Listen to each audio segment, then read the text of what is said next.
Welcome back, and thanks for being here on this first full day of spring, which has been a pretty nice one in the neighborhood this 21st day of March. We've got more warm air to come. In fact, we're going to hit the mid-70s before the week's end. However, it's on the downhill side of that we have a front and some low pressure that still has the potential to give us some pretty significant and maybe heavy rain at times. We'll talk about that as we're closely watching conditions for the latter part of the week. I think Friday night into your Saturday right now looks to be the most accurate timeline, but I'll give you the updated forecast in more detail again before I leave you. Again today, shorthanded here in the studios, a couple of folks still out, which means that I am again going to put together the program a few moments earlier because Montgomery County Fiscal Court was to meet in regular session at 6 o'clock. And they meet pretty promptly, and I am there. Actually recorded the show and had someone play the pre-recording for me so I could make it there and have coverage of that meeting for you on tomorrow. We will, however, roll back the clock to last night's Sagersville City Council meeting, coverage from that. Some other things coming up here that I'll need to tell you about as well, and whatever else I can work in before I make my way across the streets. Please stay tuned. I'll be right back.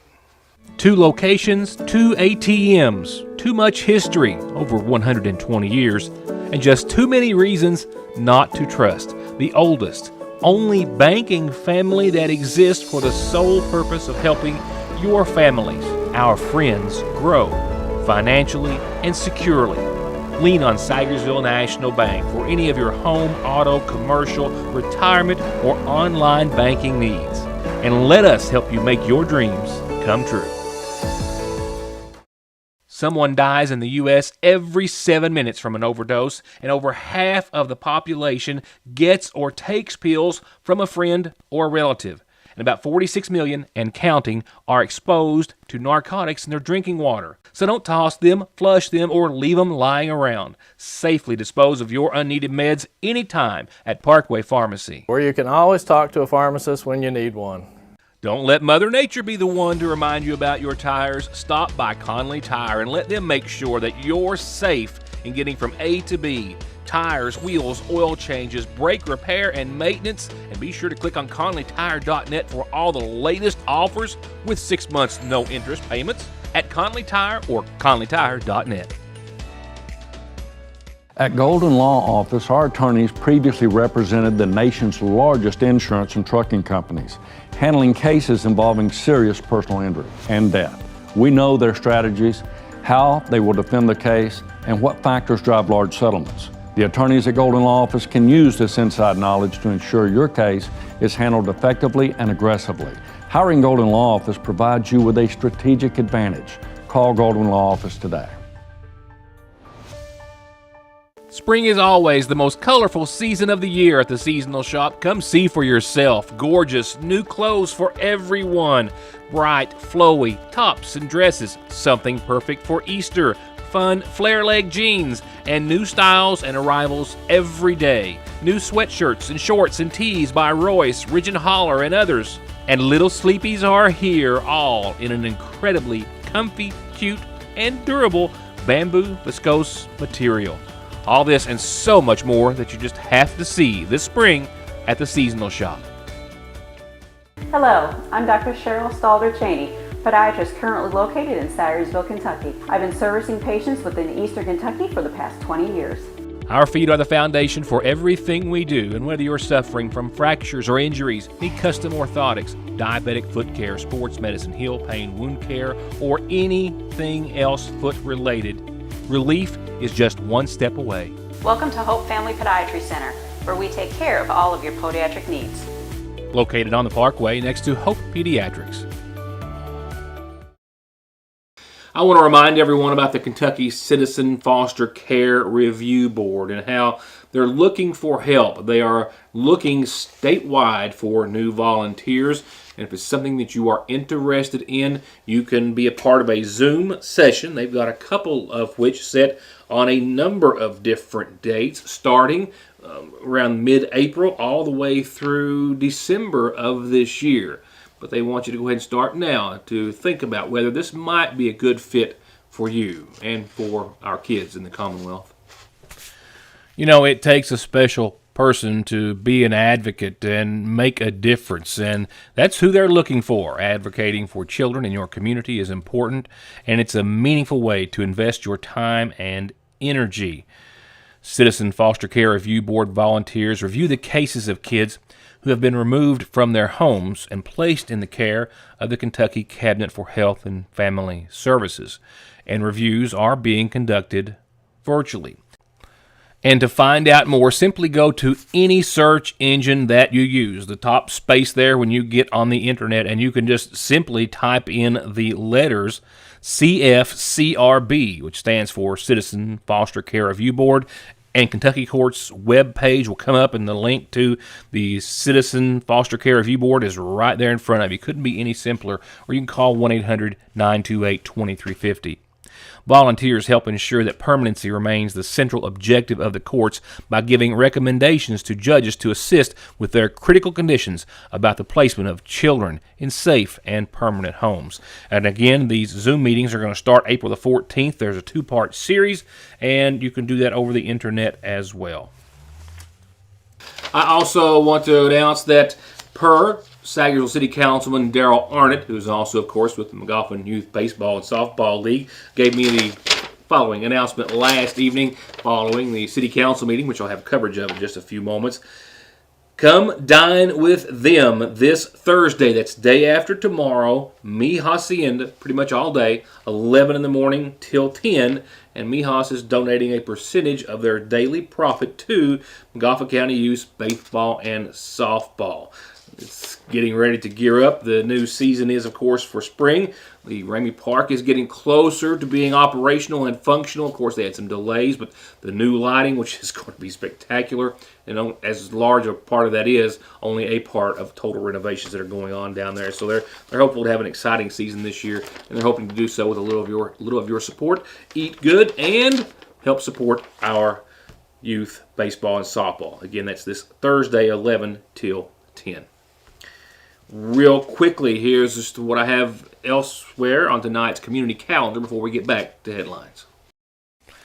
Actually, before I get to the calendar, here's something for you coming up soon. You got the best of 2 out of 3 between Marty Clay and Marcus Johnson at North McGoffin Elementary. That's right, Allied Pro Wrestling makes a return to McGoffin County after their first trip around just a few months ago. Students get in for $5, adults get in for $8. This is coming up soon at the North McGoffin Elementary School, March the 24th. And that's this Friday. Doors open at 6:15, first bell at 7. Again, students $5, adults $8 for McGoffin Mayhem. Allied Pro Wrestling returning to McGoffin County and Sagersville this Friday night at North McGoffin Elementary. Going on to other calendar announcements, just got the April schedule. Yes, it's still March, but just so you can put it on your calendar, and I'll keep it on mine between now and then. April pantry dates for our friends at Water Into Wine will be for their regular commodity days, the 5th and the 19th. My apologies. Their senior commodity day has been set for the 20th. And they remind everyone, clients, you can only pick up 1 box per month on the regular pantry list. And they ask that you do so by 10 because starting at 10, they'll start serving those on the waiting list. Again, not until the 5th and the 19th. For the regular commodity day, I'll remind you, quick reminder that North McGoffin Elementary's kindergarten registration starts the end of this month, the last few days, the 27th through the 31st, if your child will be 5 on or before August the 1st. And in addition, we've been talking about the spring cleanup campaign. The Sayersville citywide spring cleanup campaign has now been designated for the final 2 weeks of the McGoffin County cleanup campaign. So McGoffin County's starts in District 3 the week of March the 27th, then District 1 starts the week of April the 3rd, and District 2 April the 10th. The Sayersville citywide campaign will go those last 2 weeks, April the 3rd through the 14th. And remember, McGoffin County has the tire amnesty program this year. You can leave those out for the county to pick up along with those other items that you can set out by the curb or at the end of your street or road, and they will collect those tires as well through the tire amnesty program. You can't take tires to the transfer station. You can have your calendar here, announcement that is, anytime you would like, including, of course, birthdays and anniversaries, so please pass them along and I will gladly tell everyone about them. City Council coverage is next. Come on down to the Mountain Arts Center to check out the new bluegrass sensation Woodbox Heroes. Woodbox Heroes is comprised of some of the biggest names in bluegrass. They bring a fresh new sound and a stage full of energy that will redefine your definition of a bluegrass show. Show is Saturday, April 8th at 7:30 p.m. Get your tickets now by visiting macarts.com or by stopping by the People's Bank box office. The reassurance of getting your medications and over-the-counter needs at Sagersville's oldest and most trusted pharmacy. The convenience of curbside pickup and call-ahead service. And the fact that you can walk in, order to go, or sit down and get gourmet quality hot fudge brownies, nachos, shakes, coffees, hot dogs with homemade sauce, desserts, and more makes it more than your hometown Good Neighbor Pharmacy. It's a destination in downtown Sagersville, Frazier's Prater Drugstore. It doesn't get any sweeter than that. There's no missing that this is the new McFarland and Tinker Law Office location on the Mountain Parkway in the former Farm Bureau building in Sagersville, just like there's no denying that their nearly 60 years of legal experience has won their clients millions and millions of dollars in disability, auto accident, and wrongful death cases. It's where your case matters to you and to us. McFarland and Tinker, also Griffey approved. Trade it and upgrade it now at Appalachian Wireless and receive up to $700 off when you trade your old eligible device in and upgrade to a new iPhone 14 Pro Max or Samsung S23 Ultra on a qualifying Appalachian Advantage plan. What better way to start the year off right than with upgrading to a new 5G compatible device on the region's best network while saving up to $700 off on the hottest smartphones. Appalachian Wireless giving you another reason to come join the Big Blue Network. Why? Because we are you. We are Appalachian Wireless. AppalachianWireless.com for full terms and conditions. Before I make my way out the door to cover tonight's fiscal court meeting, now it's time for coverage of last night's Sagersville City Council session, where it started with, of course, normal operating business, if you will, payment of the bills and the like. And then Mayor Howard called for what would be the first reading of an amendment to the city's nepotism ordinance, which had, prior to, prohibited a mayor from hiring a family member. First reading to amend the ordinance 272, the ethics ordinance. Yeah, can you just briefly explain? Read it. We're amending the ethics ordinance. By law, the council has to have an ethics ordinance. The ethics ordinance that's in place is one that was basically a form ordinance adopted way back when it was required to be adopted. The amendment, the statute that creates the ethics ordinance allows for it to be amended by council. I've set forth that in the actual amendment, and what it provides for is that the ordinance has to have a provision for the city to deal with nepotism, and what the amendment will do is amend it to where the mayor would be able to hire a family member, but only upon council approval. So it sort of broadens who can be hired by the city, but it doesn't give the mayor authority to flat out hire a family member. It would only be with council approval to hire the family member. So it still gives the council the oversight on hiring of any family member.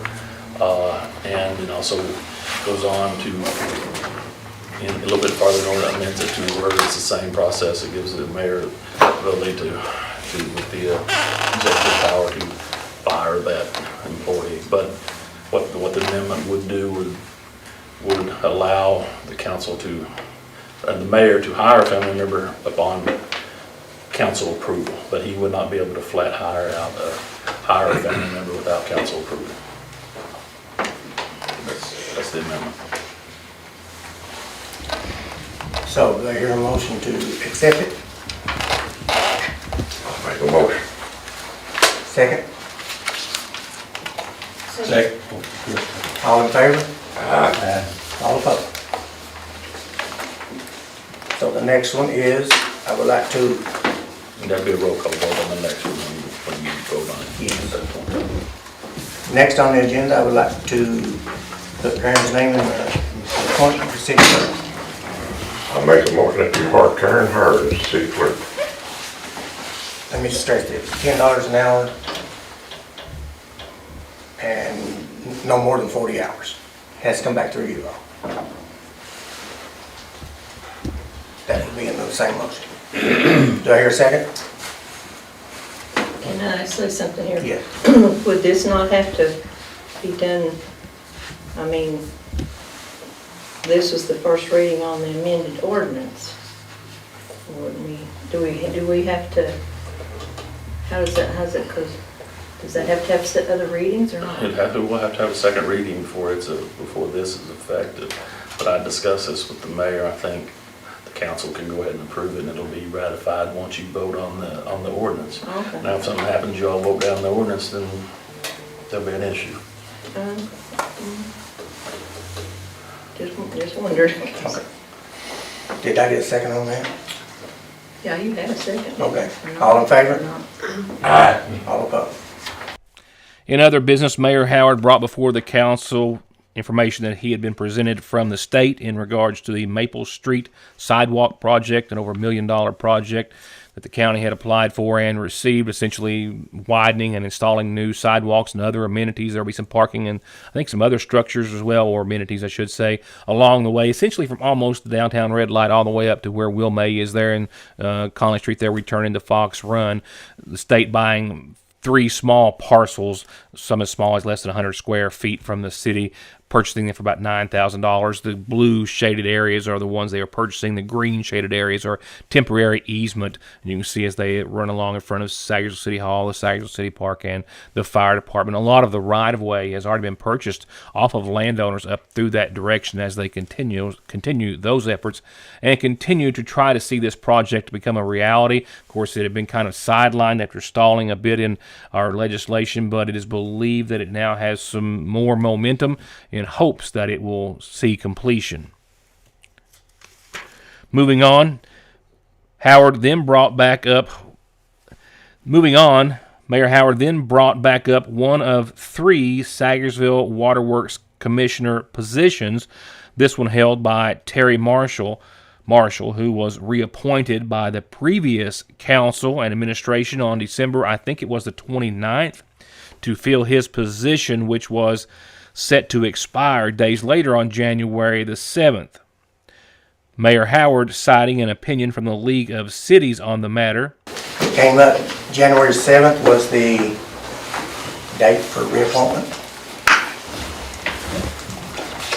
And we haven't reappointed one back, so I will bring a name. Where I mentioned the name, you got something? No, I just got somebody's name I'd like to mention, but if you've got somebody's name, you know.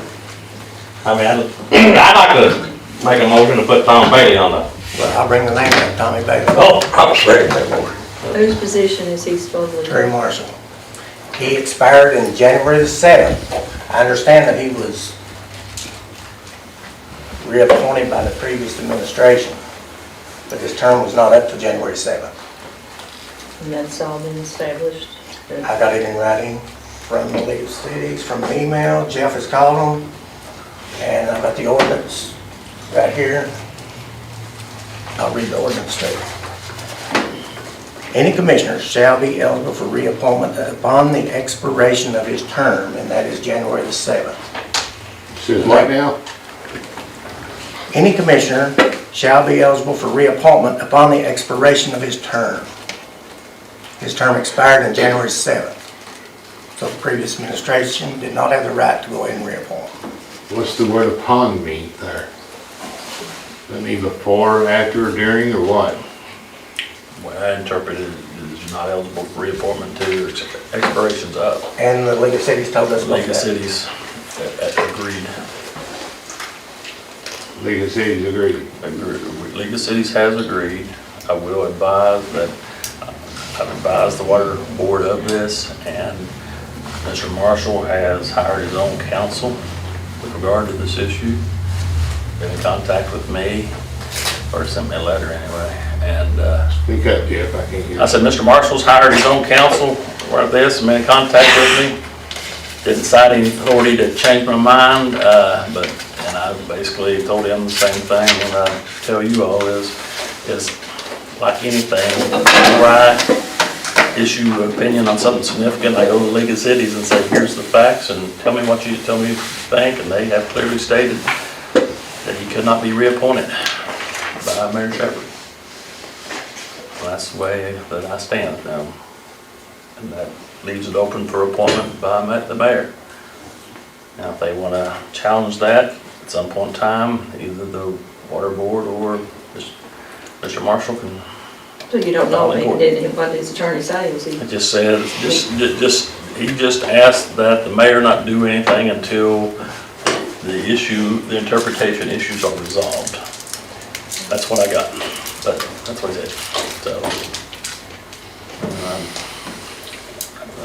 that's all I can advise of.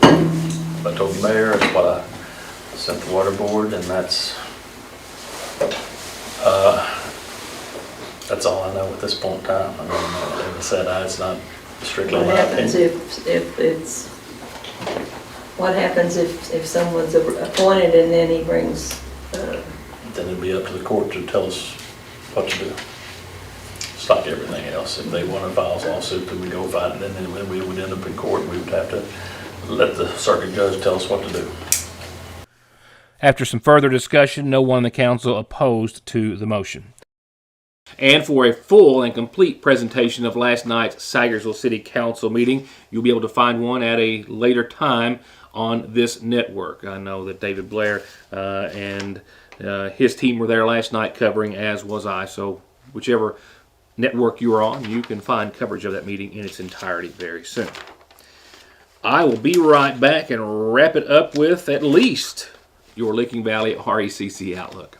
3 days into the week, we'll get you 3 pieces of chicken and all the fixings at your Sayersville Lee's. Wednesday's special is a 3-piece meal, breast, leg, thigh, or leg, thigh, wing, and both come with your choice of any 2 of our famous homemade sides and a biscuit. Sure, you can shop around, compare the price and the meal, and you'll see that you can't, or you can just come to Lee's Wednesday, tomorrow, for a 3-piece meal special.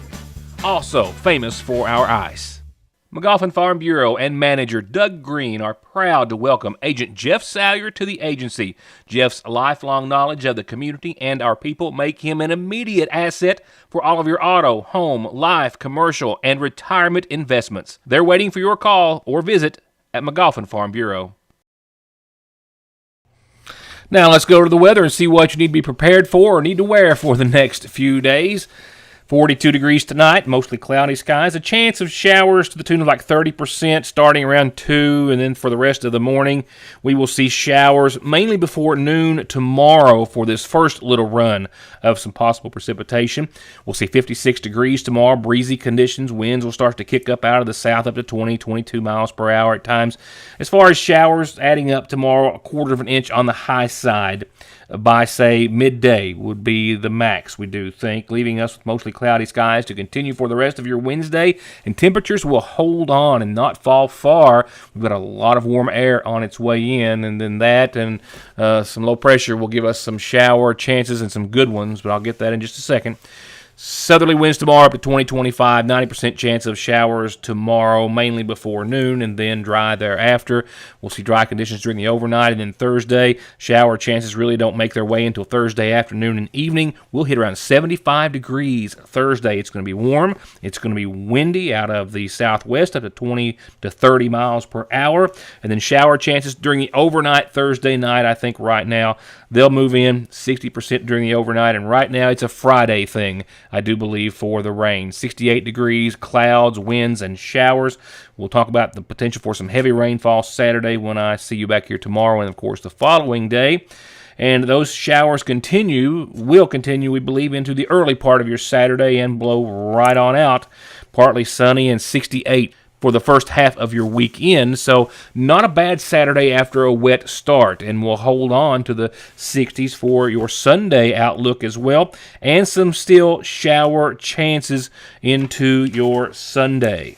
For the most part of your Sunday. I need to stress that because right now the National Weather Service is calling for about 67, then again mostly sunny And then another round of showers, I think hopefully not until late Sunday night, so you should be able to enjoy the majority of your weekend. We'll hit the upper 40s for nighttime lows Sunday night and a 60% chance of showers during the overnight. That will linger into the first day of next week. Monday, more clouds than sun and some shower chances, 67-44, and we're pretty consistent in the mid to upper 60s all the way through this time next week with a little more sunshine Tuesday and holding on to a 30% chance of some lingering showers.